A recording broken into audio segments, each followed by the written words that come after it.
Hi friends, ఈరోజు మా ఇంట్లో చికెన్ కర్రీ ఎన్నిసార్లు చేసాము. మీరు లైక్ చేయట్లే చూస్తున్నారు కానీ నాకు చాలా బాధగా ఉందబ్బా. ఉల్లిపాయ పచ్చిమిరపకాయలు వేసుకున్న తర్వాత తిప్పుకోవాలా, తర్వాత కరివేపాకు వేసుకోవాలా, తర్వాత తగినంత పసుపు. మా బావ ఈరోజు పసుపు చేస్తాడు. హాయ్ ఫ్రెండ్స్ అన హర్ష తాలింపులో వేసుకున్న ఉల్లిపాయలు మగ్గాయండి. కడిగి పెట్టుకున్న చికెన్ వేసుకోవాలి. చికెన్ వేసుకోవటం అయిపోయింది. వేసుకున్న తర్వాత చికెన్ ఇలా తిప్పుకోవాలన్నమాట. నీళ్ళు ఇంకిపోయే వరకు మూత పెట్టుకోవాలి. వేస్ట్ వాటర్ అనేది అబ్జర్వ్ చేసుకునేది.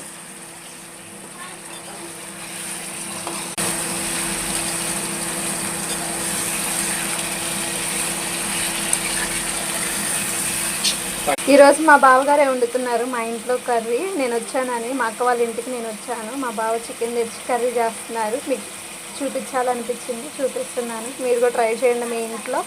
థ్యాంక్స్ అండి నా వీడియోలు చూసిన ప్రతి ఒక్కళ్ళకి. లైక్ చేయండి అబ్బా. అప్పుడే పట్టించుకున్న అల్లం పేస్ట్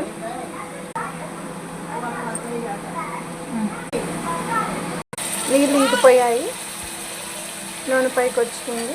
అల్లం పేస్ట్ వేసుకోవాలి. ఇప్పుడే పట్టిన అల్లం పేస్ట్ ఫ్రెష్ది. తిప్పుకోవాలా.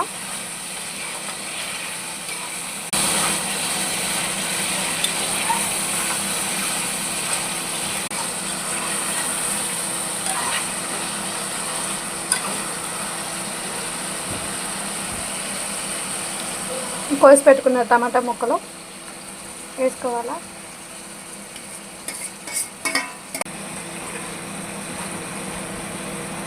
టమాటాలు చికెను ఉడకాలన్నమాట. రెండు కలిపి మూత పెట్టుకోవాలి. తర్వాత తగినంత ఉప్పు, ముందే వేసుకున్నాను కానీ షూట్ చేయడం మర్చిపోయాను. తగినంత ఉప్పు ముక్కలకు పట్టే విధంగా తిప్పుకోవాలి.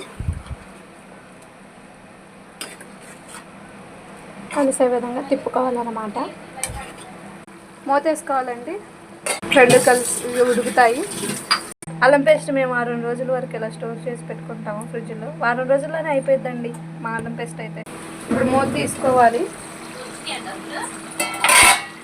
తీసుకొని ఉడికిందా ఉడకలేదా అని తిప్పుకొని చూసుకోవాలి. తగినంత కారం ఇంట్లో తయారు చేసిన మసాలా పొడి తిప్పుకోవాలా. కూర అయిపోయినట్టేనండి.